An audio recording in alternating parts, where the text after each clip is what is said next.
Worried about your home's furnace or AC? Not anymore. Legacy Heating and Air wants to make it easy for you to stay comfortable year-round. Right now, when you buy a new heating and cooling system from Legacy, we'll give you the complete package, worry-free.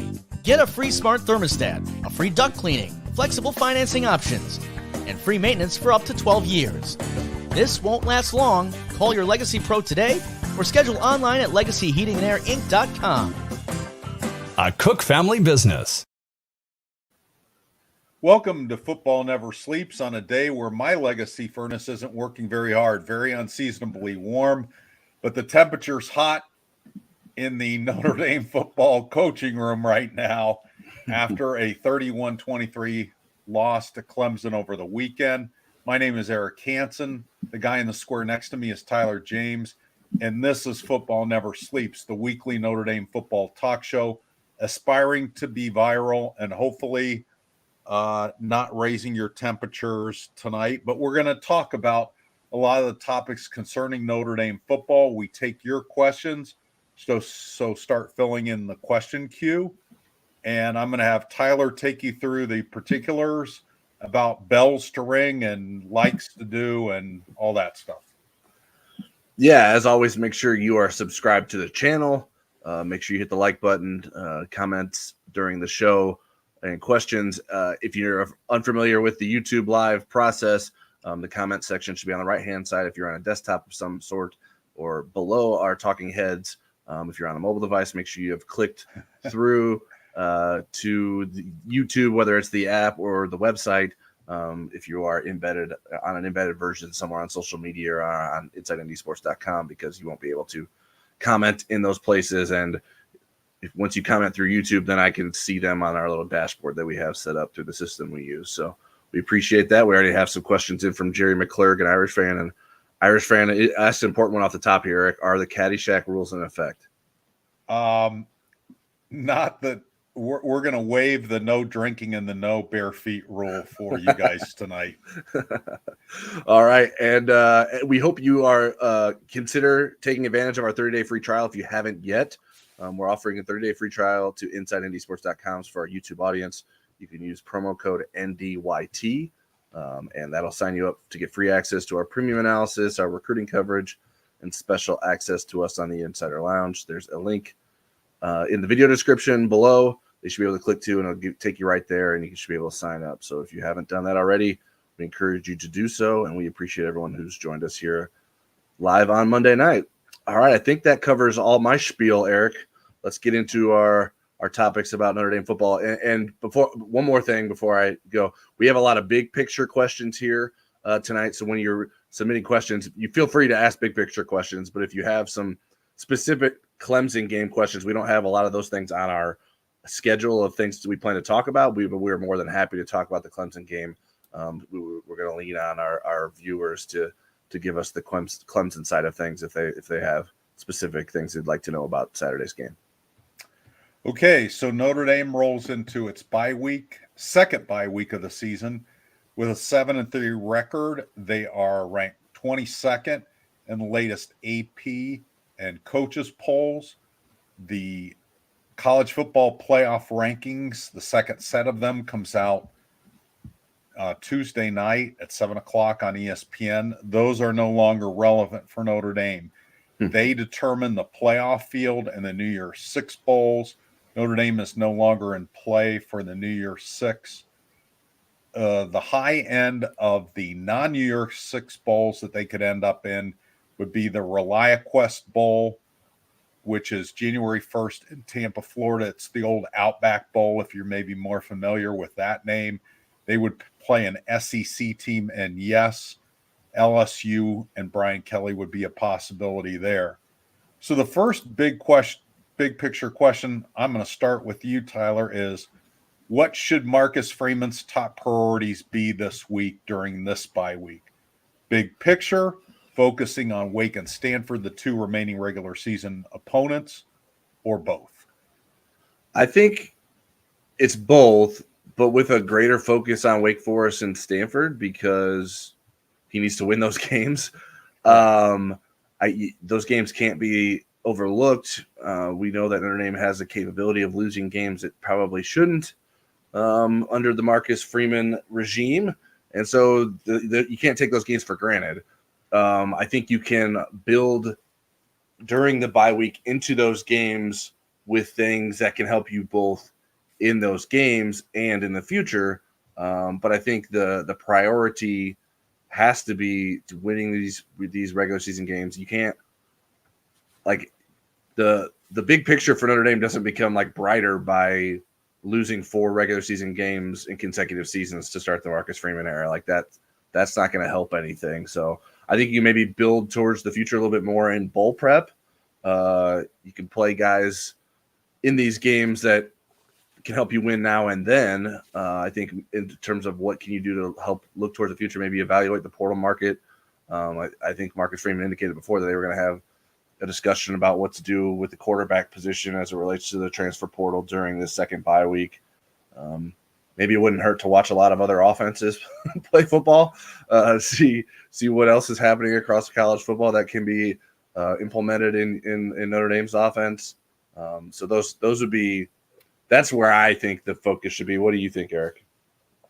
I would say primarily on things that will help you finish the regular season and the bowl game strong, getting the fixes, as many fixes as you can. But you're right, there are some things that aren't going to wait too long as far as big picture things. I do think that you mentioned the portal quarterback question. I think really at all positions, and Notre Dame's pretty good at monitoring this throughout the season. And quarterback isn't the only position where they really need to take a good look at. But the portal opens on December 4th. I mean, that's coming up quickly. And if you don't have a really good plan and have vetted a lot of the players that you might be interested in, then you are really going to be behind the 8 ball and not the magic 8 ball because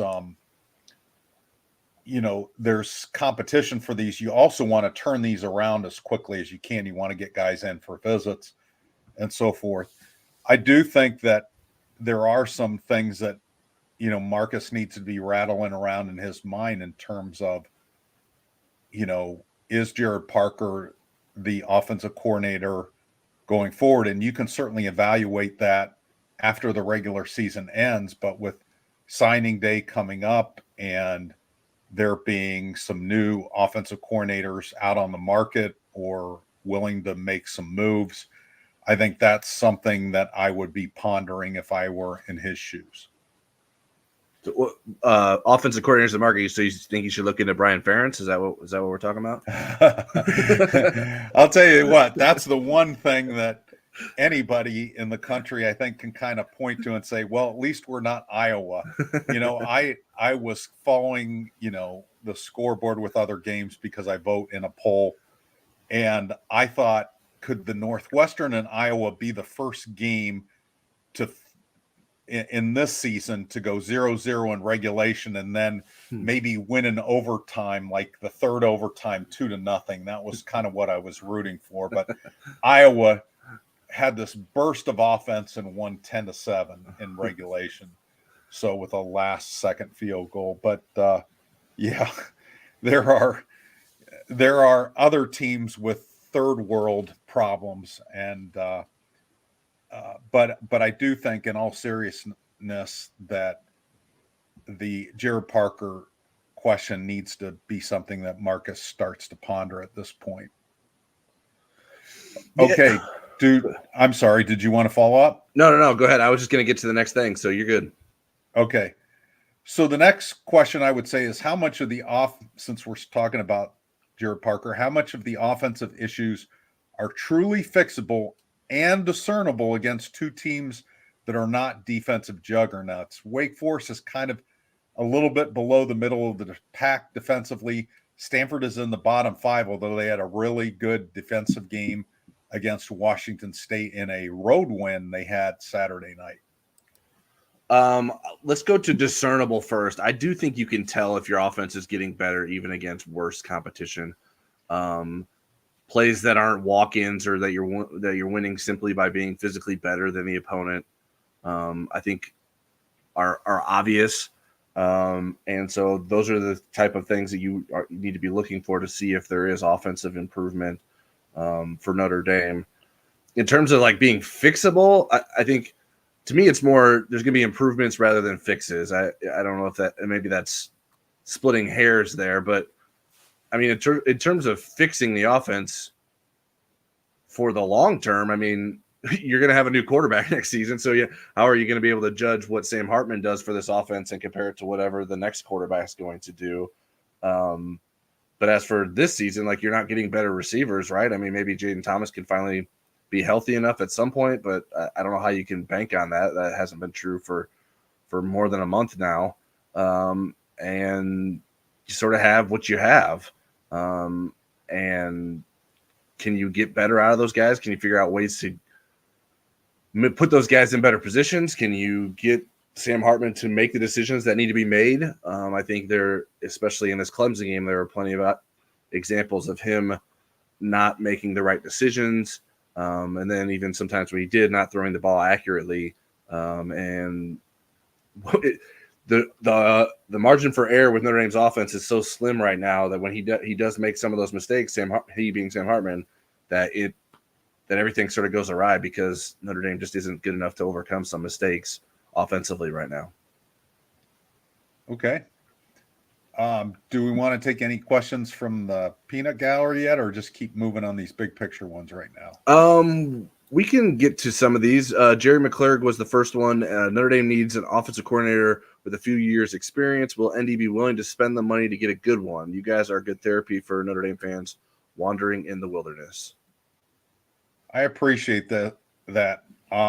If there is a change made, I think Notre Dame certainly would be willing to pay for the offensive coordinator. And I think where Jerry, I'm reading your mind, Jerry. The reason why I think you're probably wondering that is we still go back to the whole buyout with the Utah offensive coordinator, Andy Ludwig, and the whole hiccup with that experience, him being in a hockey game, then him not taking the job. Did they get hung up on the buyout? And then there were a lot of versions of that story. That Marcus Freeman's version was that Andy Ludwig went back to Utah and said, I want to stay here. And there are people that have speculated that Notre Dame balked at the buyout. Then when it became public that they did that, then they changed their mind. And then they ultimately settled on Jared Parker because it was a blue light special. I don't think that that's why they settled on Jared Parker. But I do think that they would go and they would spend the money. They spent the money on Tommy Rees. He wasn't cheap when he was here. So I do not think that money is going to be an object. And when you think about revenue lost through playoff versus a minor bowl game, or New Year's Six versus a more off-Broadway bowl game, you can make up buyouts and you can make up salaries pretty quickly with a top-of-the-line offensive coordinator. Yeah, I mean, I don't know that what the odds are of Al Golden staying or going after this season, but if I were, would you like to set him? If I were Al Golden's agent, I would be asking for a raise, right? Yeah. So Notre Dame's going to need to pay him. I think unless Pete Vivacqua does not have faith in Marcus Freeman in the long term, then he has to pay. Like they have to commit the funds to bringing in whatever he needs to get this program to take another step. So whether that's the offensive coordinator or something else, I think that Notre Dame is going to have to be behind Marcus Freeman. And if they're not financially, then it seemed like the years may be numbered for Marcus Freeman unless he can overcome that. So I think that Notre Dame will be willing to spend the money. I mean, they're willing to spend the money for Micah Shrewsbury, and I know like the head basketball coach, in theory, might be more important than the offensive coordinator at Notre Dame, but I don't know that it necessarily is. I think the offensive coordinator at Notre Dame should be just as important, if not more important, for what this university wants to be and how important the football program is So I think that Notre Dame should and likely will be willing to spend the money if that's where Marcus Freeman and the athletic department feels like it needs to go. Yeah, it was interesting because somebody asked me in my chat last week about the salaries of NFL coordinators versus college coordinators. And I did some research, and there's not a discernible difference between Power 5 coordinators in NFL. Now, there's the high-end NFL guys are higher, but on average, they're kind of in the same neighborhood as each other. The jobs are different. I think there's more hours with an NFL coordinator because you have more access to the players. But do you think there's so? A lot of hit. Well, no, from office hours. Okay. I talked to Charlie Weiss about this. But then when you throw in recruiting, it swings the other way. Right. So it's how you're spending your time. Mm-hmm. But Charlie Weiss told me that he, as an NFL offensive coordinator, he spent a lot more time in the office than he did as a college head coach. But the recruiting is a whole different thing, and a lot of guys don't like recruiting, and some guys love it. And recruiting is year round. It's not just an in-season thing. Right. Whereas I think your office hours are probably shorter in the off season. Right. As a coach at either level, but the recruiting is a constant at the college level. So okay. All right. Some more questions. This is more of a thought, and I thought it could sort of lead us into a little bit of the some of the Clemson thoughts, because I know we spoke a lot about Clemson in our post-game takeaways video, if you haven't seen that already. But Bob Alvey shares his takeaways. Bob says he's in the minority watching the game from Death Valley, thought the play calling wasn't that bad. Other than the punt fest and series, Sam Hartman missed a touchdown throw, horrible quarterback reads, interior offensive line, and running back pass pro. Well, here's what I would say to you, Bob. I think that an average offensive coordinator is not going to solve some of the things that you just pointed out. I think an elite offensive coordinator helps scheme quarterback or helps scheme wide receivers open. He helps the quarterback's confidence. He does some things to camouflage the weaknesses, and he finds the strengths in his own team, and he finds the cracks in the other team, and he's able to make adjustments. I think one thing that Tyler tweeted out on Saturday or Sunday was a quote about Jared Parker kind of embracing more play action passes. And this seemed like a perfect game to do that, with the running game actually doing some things where you could freeze some linebackers. And how many play action passes did we see in that game, Tyler? Against Clemson, I believe it was just 2. Right. So 2. So again, I respect you watching the game there live, Bob, and your thoughts, but it's not just about, oh, that was a bad play. It's about, again, making 2 and 2 equal 5 or 6 sometimes when you need to. And I think that's what really, really good coordinators are able to do. I got a chance Saturday night, again, waiting to cast my vote for the Super 16 poll, and watching some of the other offenses, and they all made Notre Dame's offense look pretty pedestrian. Mm-hmm. I mean, like, Arizona's not a team that you think of as a real dynamic offensive program, and they're playing a backup quarterback right now who was like a 2 or 3 star coming out of high school, and you just go, wow, this guy is something. And I think, Sam Hartman's losing some confidence in the way the offense is designed and the way that receivers aren't getting open and so forth. And I do think it reflects on the offensive coordinator. Now, could he have played better? Absolutely. Could the receivers have played better? Absolutely. Could the line have blocked better? But I think it starts with leadership, and I think it starts with the offensive coordinator's leadership. Yeah, and Jed Fish at Arizona has lots of offensive experience, but that hasn't necessarily shown itself until it's sort of at least showing that evolution at Arizona this season. As it relates to the Clemson game, in my rewatch, I've come like, I still think that Jared Parker didn't do a great job. I thought Sam Hartman played worse upon review than I thought live. I think he was just making poor decisions and not. I mean, sometimes just getting rid of the ball. I mean, it's like I think it's the first play of the third series. He just sort of checks it deep to Jaden Greathouse when it was obvious that Jaden Greathouse wasn't open, and he's not really pressured. And Rico Flores is just crossing over the middle of the field wide open. It's like, what's the hurry on first down to throw that ball away like that? And so he himself mentioned the Rico Flores miss on the I think it was second down. Or no, it was third down on the goal line, and third and goal from the 5. And he rolls right. The design of the play is throw right now to Rico Flores, and he's open, but he doesn't throw it to him. And then he waits and sees Jaden Greathouse open and then overthrows him. So I think Hartman didn't play well, and that hurt Notre Dame and certainly made Jared Parker look worse. Notre Dame wasn't good on third downs, but there's a third down example like, hey, the play's drawn up for you, make the play. Even the third down, I think it led to Notre Dame's second field goal, where the pass is batted down by Xavier Thomas. It's a clear sort of almost a screen. Like there's 3 receivers coming across from right to left to make sure no one's going to be able to catch Jabron Payne escaping to the right.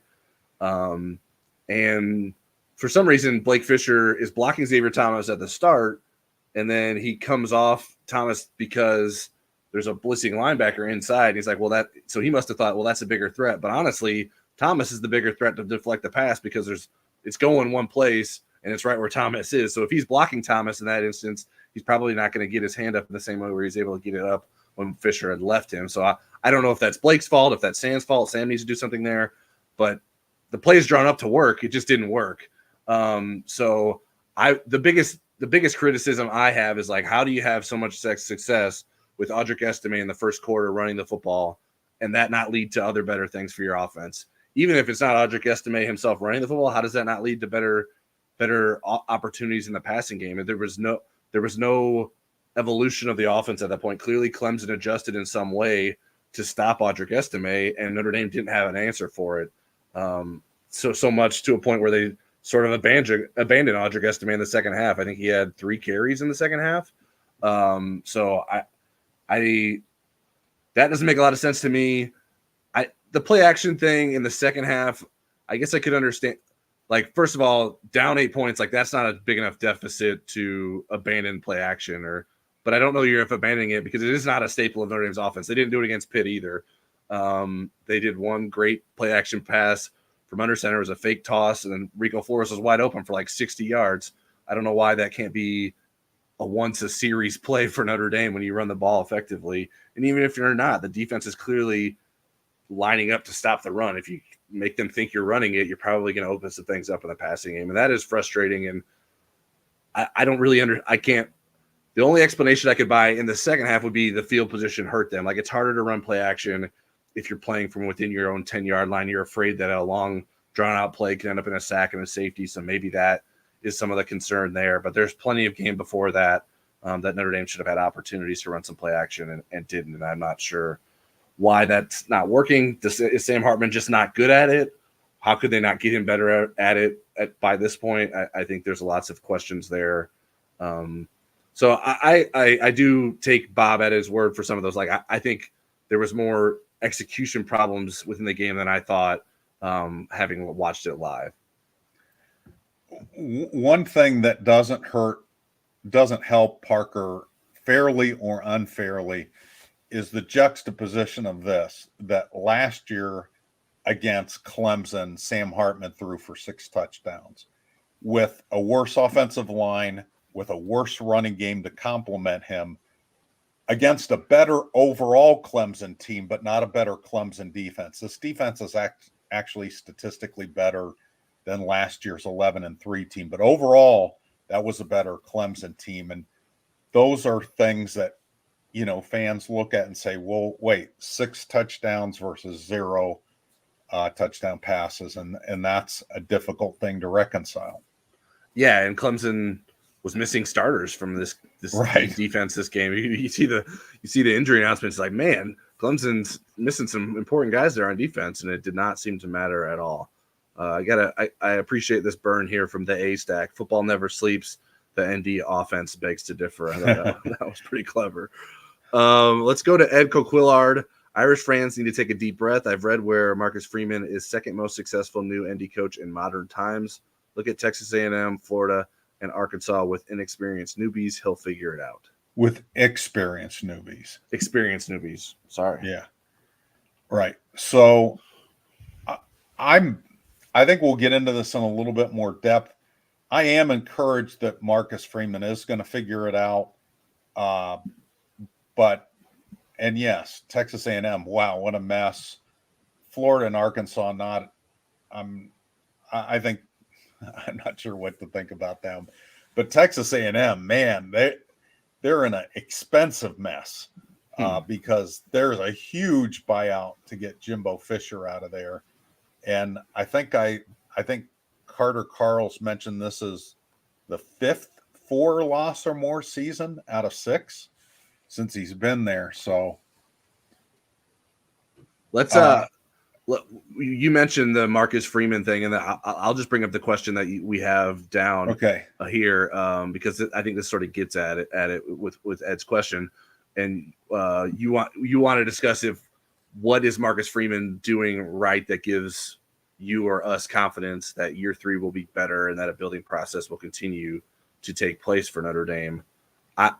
I'll start with that. Like I need to be sold on what the vision for the offense is, like, because I think that's what matters the most in terms of like having confidence in where things are heading moving forward for Marcus Freeman.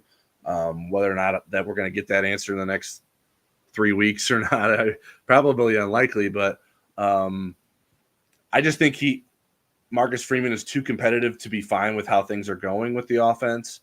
So I don't know what the solution is. Other than obviously the suggested one by many that Jared Parker needs to be replaced. But if that's not it, what can Notre Dame do there? I think there's recruiting talent that is showing up on the field that gives me confidence in Marcus Freeman. And on offense, there is young talent. I think the problem is that Jaden Greathouse and Rico Flores are asked to be star receivers for Notre Dame rather than complementary receivers as freshmen, which I don't think they were ready to be quite that. So that's the biggest issue is the wide receiver position, I think, with the offense, and then sort of the game plan to sort of have better packages and plans to make, if you have a deficiency, like have better ways to get around it or different things that can help you make up for what your roster deficiencies may be. Okay, so do you want me to answer that question? Yeah. Go ahead. Okay. So I think the number one thing that Marcus has going for him is he has a system to recruit, and he has a system to combat negative recruiting against Notre Dame's high academic standards. He says 4 for 40, embrace the bumpy road. You know, he doesn't try to camouflage it and hide the weather when players come. He has a pretty good philosophy. He has a good way to coexist with NIL, I think. And this kind of gets into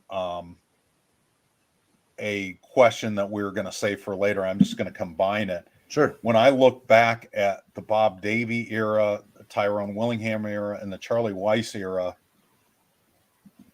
recruiting fell off in one area or another or on both sides of the ball. For example, with Tyrone Willingham, they had one really good class with Brady Quinn in it.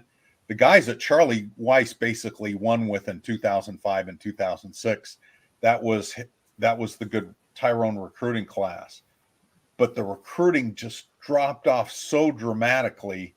And then even in the transition year where Charlie became the coach, I mean, he had so much catching up to do on the recruiting trail before signing day.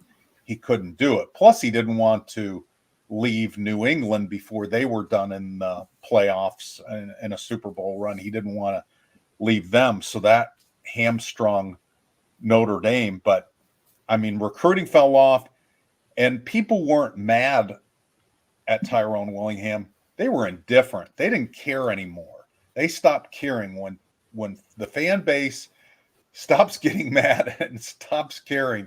That's when you're in big trouble. Charlie Weiss continued to recruit well on the offensive side of the ball, but he couldn't recruit front seven talent until his very last class. And by then it couldn't save him. He couldn't solve the problems on defense. He did get Manti Te'o, Darius Fleming, and guys like that in the last class, but not being able to get front seven talent, elite front seven talent, Notre Dame, he was just always in a score fest with other teams. Bob Davie was just a poor leader, and he had great assistants around him. I mean, you think about Urban Meyer and some of these other guys, he had really good assistants around him, and he made them worse. Now, Urban didn't stay around for very long. He got the Bowling Green job pretty quickly and then went to Utah and then Florida, and the rest is history. But, he had inherited a very good staff, but he just was a very poor leader, always making excuses. I don't hear Marcus Freeman. I mean, Bob Davie one time in a press conference stood up and said, we need to play more directional schools. Our schedule's too hard. That was his way of solving his losing ways. So there's a lot that I admire about Marcus, and some of the harder things that he gets right. It's the game day operations. It's some of his personnel decisions. And in his defense, he's had to hire a lot of assistants. There's been a lot of turnover. I also think one thing that's hurt Marcus is there were so much institutional knowledge that walked out the door. The infrastructure of Notre Dame's football program, the assistants, there's so much newness to it that you don't have many resources that can say, hey, Marcus, can you consider this? The last thing I'll consider there that I think would really help Marcus in being a defensive coach is whoever he hires as offensive coordinator. I don't think you can ever have too many good ideas as long as you can all get along. And I think that the concept of somebody like David Cutcliffe, and I'm not saying David in particular, but having a veteran guy with great ideas that you could bounce off of. I know Tommy Rees had, what was the guy's name that was up in the press box with him? The tight ends coach from Rutgers. John McNulty. John McNulty. Had McNulty sitting right next to him when he was a young offensive coordinator. And I think having that backstop would certainly help Marcus. But there are a lot of good things that he's done, and I'm encouraged. But this offseason is super important for him in terms of some of the decisions he'll make. All right. We have some more questions here. Jeremy Lamb, do you believe that Freeman's preferred trestle ball style of offense is compatible with winning at an elite level in the current college football landscape? I don't know that I would call what he's doing trestle ball. I think Marcus wants to be balanced, and I think there's a lot of pluses in being a balance, especially in the climate that Notre Dame is. Ohio State tries for that kind of offensive balance, but in this day and age, you also have to be dynamic, and I think Marcus knows that. Trestle ball, yes, it was. Rely on your defense and special teams and don't make mistakes on offense. And there was an era in the BCS time where that was good enough to win national championships. It's not anymore. You need to be dynamic on both sides of the ball. And I think Marcus knows that. I don't think that he is thinking that, oh, well, if we're 73rd in the country in total offense, that would be good. Ohio State won a national championship one year when they were in the 70s in total offense. But they were a very good defensive team, and they were very good on special teams. No, I think he takes the positives of trestle ball, but modernizes them with trying to get a more dynamic offense. That's why you see them trying to recruit guys like Cam Williams and Jeremiah Love and CJ Carr and players like that. Yeah, I mean, I don't know. Like, is what Notre Dame trying to do that different than what Georgia has been doing. I mean, Notre Dame isn't nearly as good as them on either side of the ball, I don't think. But I think the blueprint's not that different, right? I mean, I think Georgia probably has better playmakers, but like no one was looking at Georgia's quarterback and being like, that's the reason they're winning national championships. Michigan's certainly trying to do that right now, right? I mean, they failed in their 2 college football playoff appearances the last 2 years, but that's sort of Michigan's formula, and I don't think the formula has changed this year. Obviously, maybe some sign stealing is helping that formula, but so I don't know that I would totally say that it's not a feasible way to get into the college football playoff and potentially win I think it's title. a feasible way to get into it. I don't think it's a feasible way to win games there. I think once you get there, now again, Georgia's defense was suffocating. I mean, right. And Stetson Bennett played like a 5-star quarterback. I mean, he was top 10 in pass efficiency, which is one of the big markers is that pass efficiency rating. And they did have one of the best tight ends in the country last year.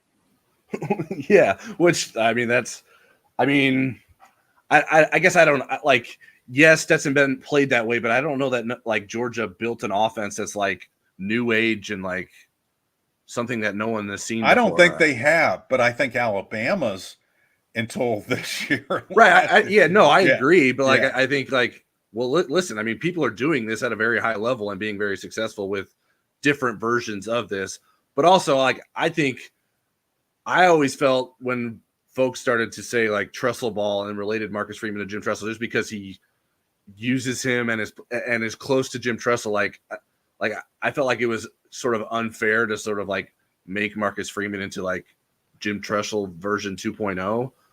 But I understand why people continue to bring that back up, because the results are sort of mirroring that, in that the offense just sort of looks like this thing that is like, hey, let's just protect the football.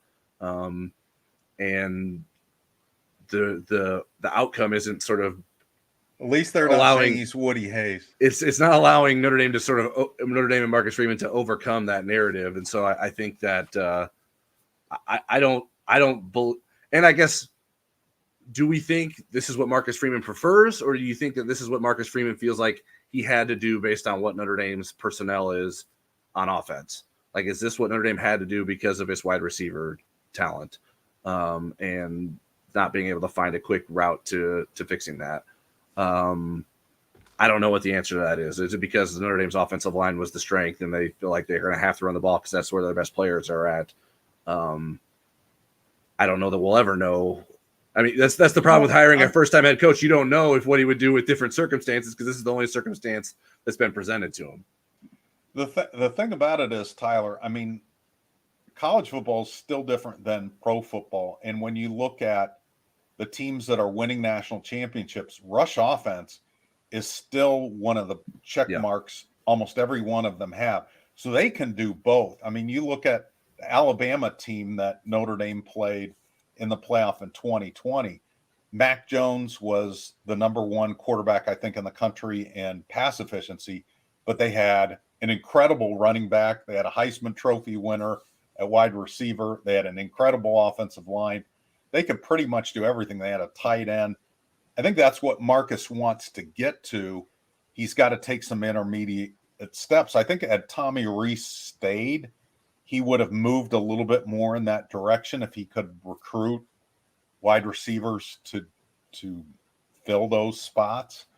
But, you know, again, that's one of the reasons I think the wide receiver position is going to be really interesting this offseason. How much improvement can you expect from the existing roster? And how much do you need to dip into the portal? Because you're bringing in 3 more receivers. The only person with expiring eligibility is Matt Salerno. And then do you need to go get a field outside receiver, if you can, that's elite, to kind of change the whole complexion of your offense? You go get somebody that's, you know, what was the Michigan State receiver that went down to Florida State? Was it Keon Clark? Keon Coleman. Get somebody like that. Now, can Notre Dame attract somebody like that? But that would change your whole offense. It would make everybody better. Mm-hmm. All right. Then you'd have 13 receivers. Question from Timothy Holland. Save the early cupcake opponents. Do you think the Sam Hartman era at Notre Dame has been a failure? His play has been about the same as Drew Pine last year in the big games, and that's with more talent on offense. I wouldn't say it's a failure if you're calling Sam Hartman a failure.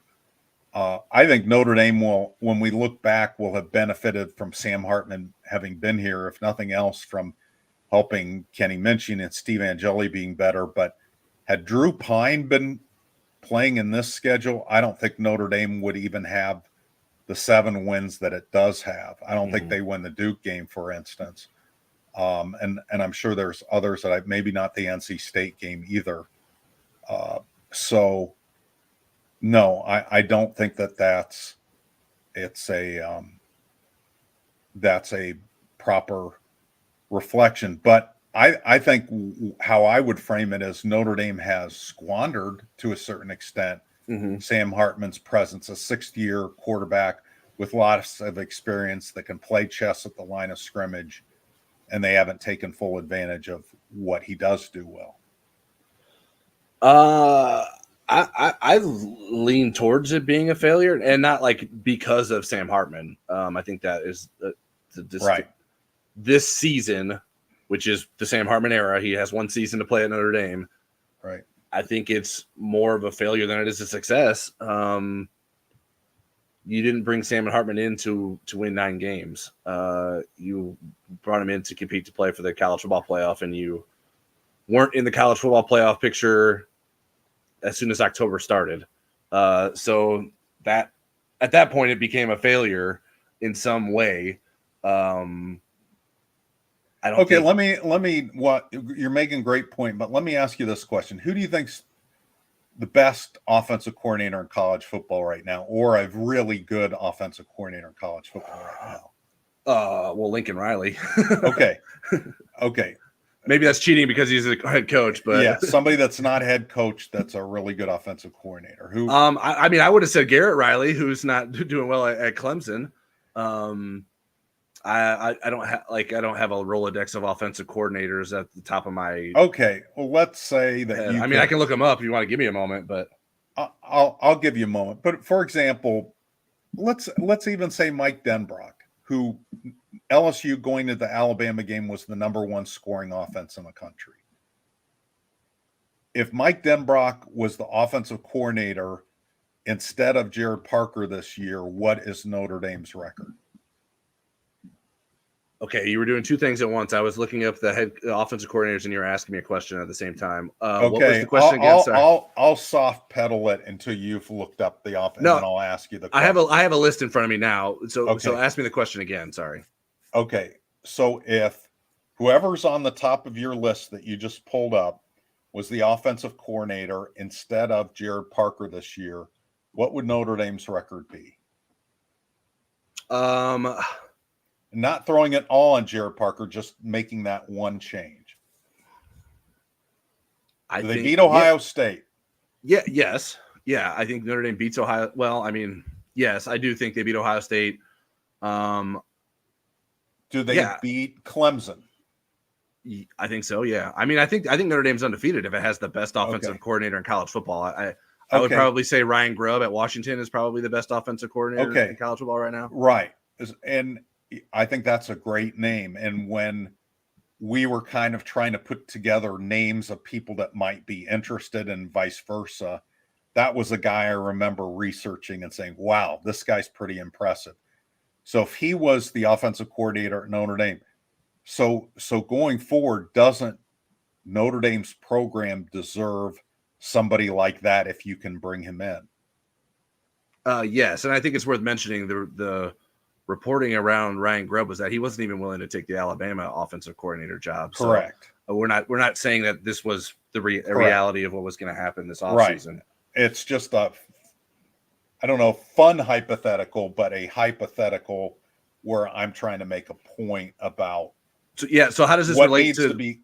How does this relate to the Sam Hartman era being a failure or not? Do you just think that it was a failure before it even started? correct. Okay. That it was doomed to have this ending before it started, that it could have been different. Gotcha. Yeah. Sorry. I wasn't able to follow everything at the same time there. And that was a bad job by me of Well, having no offensive coordinators at the top of my head. That's why I have my my coffee cup here, because the caffeine helps me. And it's my Pete Chiavarelli mug that he gave me. It's Pete Chiavarelli lifting up Ara Parsegian. All right. Yeah, so I mean, getting back to Timothy's question, like I think it would be considered a failure because like this is not what Sam Hartman came here to do. This is not what Notre Dame was hoping for when it brought in Sam Hartman. I would say it's more of a failure than a success this past season. I would take issue with comparing Sam Hartman to Drew Pine. I think that's not necessarily accurate or true or fair. And I think saying this year's offense has more talent than last year's offense, I don't know that that's necessarily that much true. Is it really that true? Like you don't have a better offensive player than Michael Mayer last year, right? And Joe Alt was on last year's team too. So yeah. I don't know that you could make Audric Estime is a better version of himself than he was last year, but I think Logan Diggs is better than any of Notre Dame's backup running backs too. So, all right. End rant. Bob Alvey asked, does Marcus Freeman give any reason why this team plays poorly for true road games? Played poorly at NC State before the rain delay, played worse at Duke, worse at Louisville, and poorly at Clemson. It's a really good observation, Bob. And he's been asked about that. I think that might have been one of the 3 questions he was able to be asked Saturday. It was a short press conference. I think that my recollection of what his responses have been to this, because I know Pete Sampson's hit this angle pretty hard in press conferences and stuff, is he kind of goes to, well, we have to figure out why. But I do think there have been different reasons. And I think, for example, the Duke game, there was a communication piece that was really missing in that game. And I think that's another example of institutional knowledge. If you had maybe more people that have been around the program and been in those games before, because again, when Wake Forest played Duke there, I think there were 17,000 people in that stadium. It's much different when it's the game of the year and people are screaming every second of their existence there. But this has been a team that has been markedly worse on the road. Tyler, I'll let you jump in there. Yeah, and in our pregame sort of discussions about the game, I was like, I have some pause that Notre Dame's offense hasn't played well on the road, and more their offense than their defense. I mean, I think the defense didn't play great against Clemson, but the defense played well enough for Notre Dame to win the game. And so I think I don't know why that is. I mean, I think it's generally harder to play offense on the road. I think that's not – I don't know that that's specific to Notre Dame, but they have to do a better job of figuring out how to combat that and be on the same page offensively and not get shaken. It seems like too many times the offense gets shaken up on the road where they sort of lose their confidence and haven't been able to get that back. And that was something I would have not have – that might be the biggest surprise, is that I would not have expected an offense led by Sam Hartman, who has so much experience, to look so unconfident, so like uncertain of what it can do in big moments on the road. And I feel like that's what Notre Dame's offense has been this season. All right, we got plenty more questions. I'll keep them coming, Eric. Keep them coming, and then we can get to ours in a lightning round at the end if we have time. All right. Brendan McCarthy, did you feel disturbed going huddle offense with 2:30 to go on our own 20? I was probably more mad about other things at that point. I think the announcers did mention it, that there didn't seem to be enough of a sense of urgency, but it seemed like whether they were huddling or not. But yeah, it did seem like, and there's been times where Notre Dame's gone tempo and it seems to be a good thing. So Yeah. I'm not sure why there was a resistance, but I do remember the television announcers mentioning that, and they were befuddled by it. So you were not the only one, Brendan McCarthy. Yeah, I mean, I think that I don't know. Maybe they're worried of sign stealing at that point. I don't know what the huddle up. What would have been the reason to do that in that situation? I think there was probably plenty of time for Notre Dame to actually score, and maybe Notre Dame didn't want to score too fast. But it's hard to say that when they haven't scored all half. Like, you know what I mean? I mean, they scored once from the 2-yard line. Notre Dame's offense should not get credit for that. So I think that you have to be able to move the ball with some urgency. I wonder if Notre Dame's offense, because it hasn't been up tempo, because it doesn't do some of those things that maybe Sam Hartman has done in the past, has left some of the talent and ability that Sam Hartman has sort of untapped. Because when we saw them like running 2-minute drills at the beginning of the season, it's like, man, why don't they just do that a little bit more often? I mean, it's not like the offense was struggling at that point, but if that's so successful in those situations, why can't it be successful in other situations? And so, and that's one thing. Brian Kelly's staff with Tommy Reese in the was it Virginia Tech game. Jack Cohn kind of got benched in that game, then came back at the end, ran a 2-minute drill. They end up winning the game. And then during the bye week, they said, you know what? He does a lot better in this more of a tempo situation. Why don't we incorporate more of that? And I'm not sure that Notre Dame has picked up on that, and they've been asked about him. We've asked in the offensive coordinator interviews on Tuesday nights. I'm usually sitting talking to Al Golden, but I read the transcripts, and I know those questions have been asked. And Marcus has been asked. All right, Michael Donahue asked, it feels like Tobias Merriweather will transfer out with Braylon James not being able to get on the field. If he's on the sideline watching this and he can't get on the field, apparently, does he decide to flip as well? I don't know that either of those guys are going anywhere. I mean, Tobias Merriweather, generally when a player transfers, it's because they can't get on the field. They haven't been given an opportunity. They feel like they weren't given a fair chance. I don't think Tobias feels like he hasn't been given a fair chance. I think Tobias is trying to work his way through kind of the evolution of feeling the weight of the world on his shoulders. And I think once he gets past that, he's going to be fine. Now that could be here or somewhere else. And again, I think Braylon James knew that he was more raw than the other wide receivers. I don't know that Braylon James,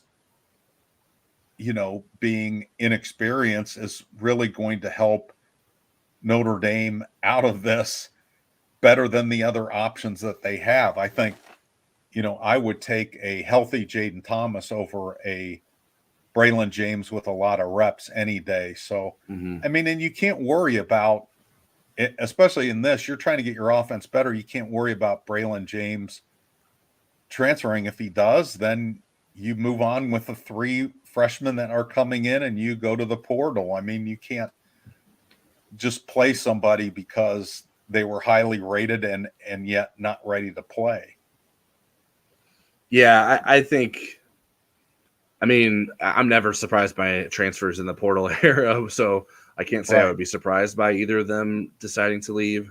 I think Braylon James came to Notre Dame with a big influence of Chancey Stuckey. So if Chancey Stuckey weren't at Notre Dame, maybe that would change. But I think Braylon James understands the vision there and the plan for him. And he's got good raw talent. Right. He there's potential there for down the road.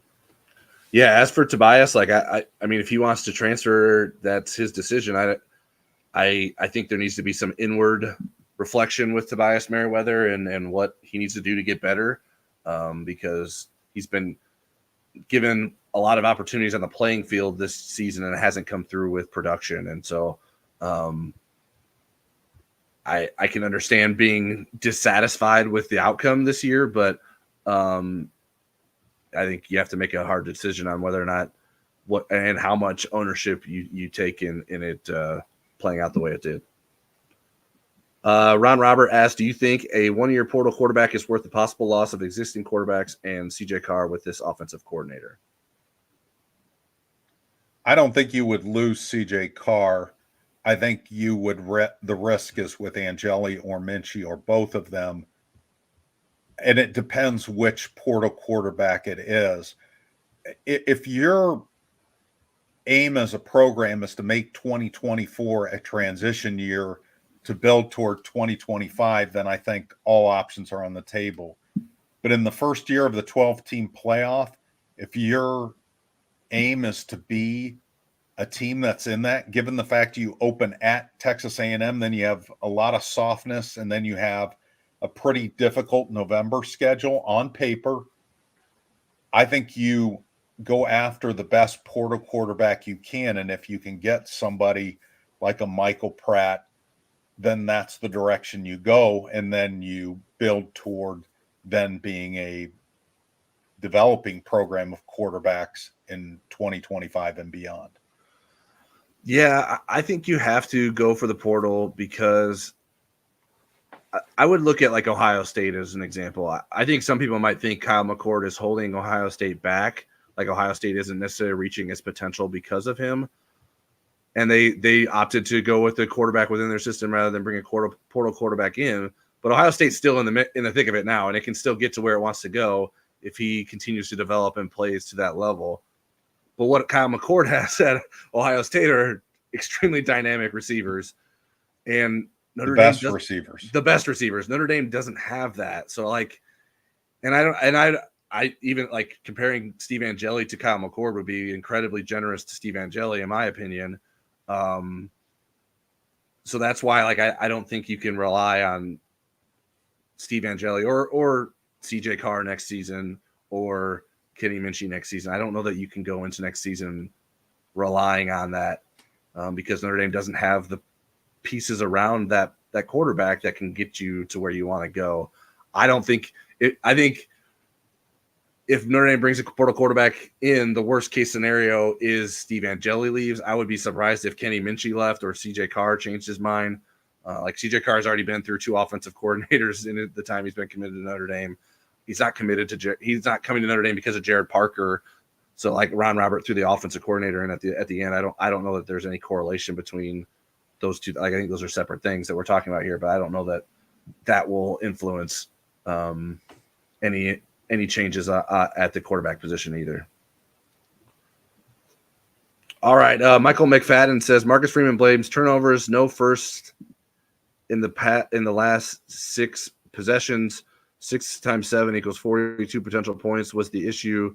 Marcus Freeman has lost the team, knowingly playing 10, and now cannot motivate them to play hard for him. Serious observation here. I'm not sure that I can decode that, so I'm going to let you take that, Tyler. Yeah, I don't know that this is probably one that I needed to read closer before. Michael, we were very generous with letting you drink and have bare feet tonight. Yeah, I mean, the turnovers don't help. I think that sort of speaks to the lack of confidence that Marcus Freeman has in the offense to go out and score. Like if he's like, well, you don't want to blame it on 2 things, but the muff punt and the pick 6 really hurts us. But it's like, well, yeah, but your defense basically gave you a pick 6 back with Xavier Watts returning it to the 2-yard line. So that sort of evens out. The muff punt cost you 3 points. So like, I don't know that Notre Dame lost the game solely because of that. Notre Dame could have won this game with its poor offensive performance if those things didn't happen, but that shouldn't be what you're aiming for. Like you should be aiming for better offense. And maybe Marcus Freeman doesn't believe that this offense can be much better than it is. I think maybe he's just leaning on coaching cliches, and obviously you don't want your team to turn the ball over, and you need to focus on those problems. But I think it's certainly an oversimplification of the issues for Notre Dame on Saturday to blame it on just those 2 instances. Michael, I will give you props here about the last 6 possessions because it netted 60 total yards. It ended punt, interception, turnover on downs. So, yes, there were problems in the last 6 possessions. There were opportunities to overcome the turnovers, but turnover margin is a huge factor in games. You lose the turnover margin, and it's difficult to win games against an equally matched opponent especially when you have little margin for error. All right, Ryan says, just logged on, so apologize if I've already asked. Notre Dame has 3 coaches with offensive coordinator experience. Any idea why they still can't cobble together a decent game plan? Should they be like George Costanza and do the opposite? Exactly. You've stumbled upon something there. Oh my gosh. And have a calzone. So I think it's not as much putting together a really good game plan or an acceptable game plan as it is counterpunching within a game, which Jared Parker seemed to do early against the bad defenses and against North Carolina's defense, which wasn't bad. North Carolina's defense is actually pretty good. But there doesn't seem to be that ability for the in-game adjustments, and he just kind of gets stuck in the one gear and then can't get out of that hole. And these decisions in game are made split second. You're sitting around a meeting room, you can toss around some pretty good ideas during the week, but on game day it's difficult for somebody to be able to do the Cyrano de Bergerac thing and whisper in his ear and tell him what the magic words are to say into the headset. Yeah, I don't know. Like, Notre Dame speaks both Marcus Freeman, Jared Parker, and I think Al Golden does the same when you ask about defensive stuff. Like, they talk about being so collaborative as a coaching staff. So as much as we want to criticize Jared Parker for the game plan, I think there's a lot of voices that are going into it. And maybe that's not working. Maybe something about that collaboration is making things less cohesive than they should be. I don't really know how to pinpoint where the problems are arriving and why there isn't a better plan of attack. Like, I could not tell you what Notre Dame's passing game plan of attack against Clemson was. Like, I don't know what it was. I don't know what they were trying to do. There was no clear and cohesive plan of what they wanted to do with any sort of consistency there. And you have to have a better plan against Clemson, especially against for the pass, because you expect they're going to try to stop the run, even though you had success running the ball early. Like, you knew that wasn't going to be able to last the whole game. So it's just a bizarre outcome for Notre Dame. I think that's probably going to be it for the questions. There's more that we could go through, but is there some things on our outline that we want to hit before we go, Eric? Okay, let me look here. Okay, let's do these kind of rapid fire, and then if we have time, we can go back to the question queue. Would a bowl game against a Brian Kelly LSU Tiger team present some measure of redemption if it were to happen and the Irish were to win? Yeah, absolutely. I mean, just look at how much folks love beating Caleb Williams after last year. Beating Brian Kelly in a bowl game would be absolute euphoria for some Notre Dame fans, even after what this season has been. So yeah, I think there would be some redemption there. On the flip side, if Notre Dame lost, I don't know that I would want to spend much time on our message board that day if that's the case. Okay. There are several players on the brink of burning a potential redshirt year. If you're Marcus Freeman, do you play Deion Colsey if he's healthy, or somebody like Boubacar Traore, an up-and-coming player who's played in 4 games? If those players are willing to, I say yes. I don't think those guys are the difference in winning your next 2 games, but it would be nice to see what they have for next season. So I think there needs to be some conversations had here, and the bye week's a good time to do that.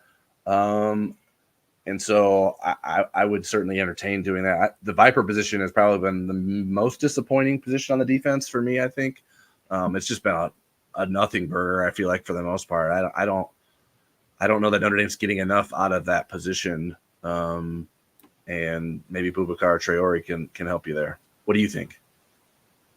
I think anything that can help you win games if they are up for it. If Deion Colsey said, you know what, I've got one more year, my senior year, and I'm willing to burn my junior year, against Wake Forest and Stanford if it helps the team.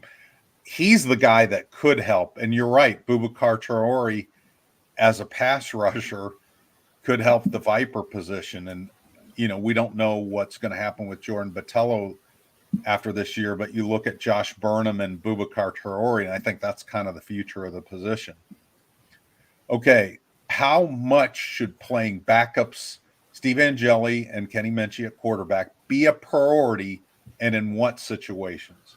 Very little and in blowouts. Do you disagree? I don't disagree. I think Notre Dame knows what it has in Steve Angeli and Kenny Minchie, and if you are committed to a portal quarterback, why would you, especially Sam Hartman playing against Wake Forest on senior day, why would you prioritize those guys? I'm not for that. I think that's a knee-jerk reaction. I understand why people think that way, but unless you absolutely think Steve Angeli's the quarterback, then I wouldn't. Even then, I wouldn't do it because I think you'd lose your team. Yeah, I mean, let them run the offense when they're in, but yeah, absolutely, which is what they did against Pittsburgh. I mean, right. Not with Minchie, but with Angeli. Right. Whoever the offensive coordinator is, does Notre Dame need a veteran analyst as a backstop of sorts? We discussed this a little bit earlier, but let me. Yeah, I would agree. I mean, the more people with experience, I don't know how that would hurt. So yeah, I think Notre Dame could use that.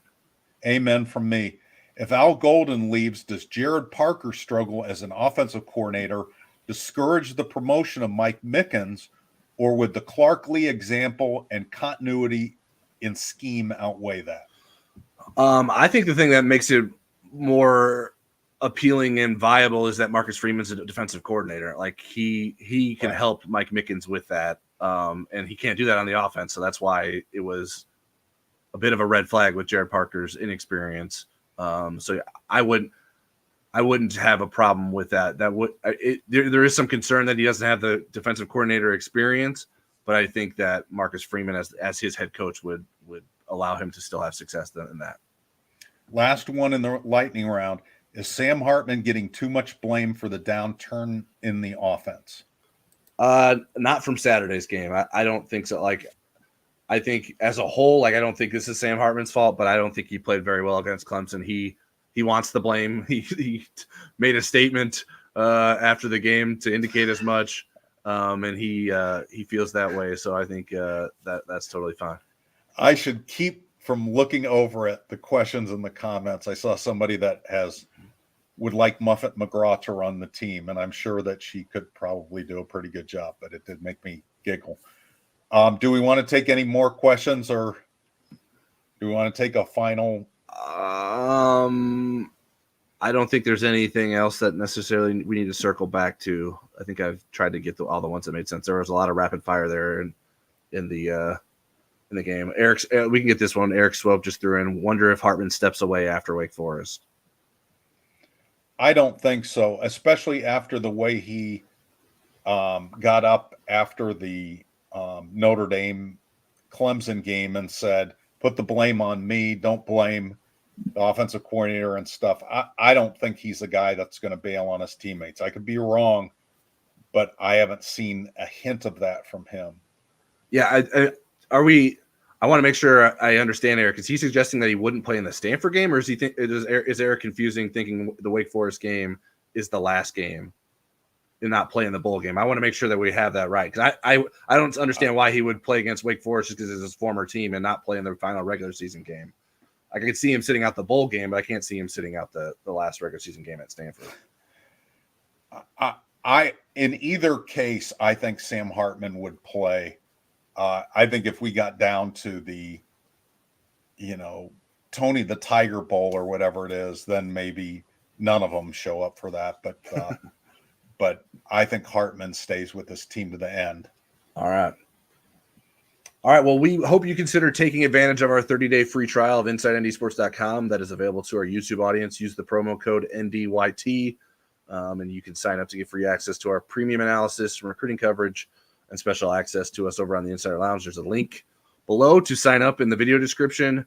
And Eric, is there anything else you'd like to add before we get out of here? Ring the bell, subscribe. Thank you to Legacy Heating and Air for warming my house, cooling my house, whatever it was doing today on this unseasonably warm day.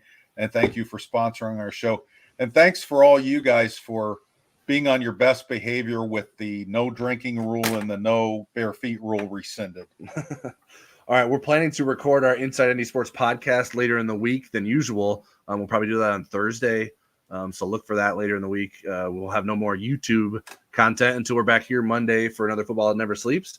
And we hope everyone enjoys the bye week.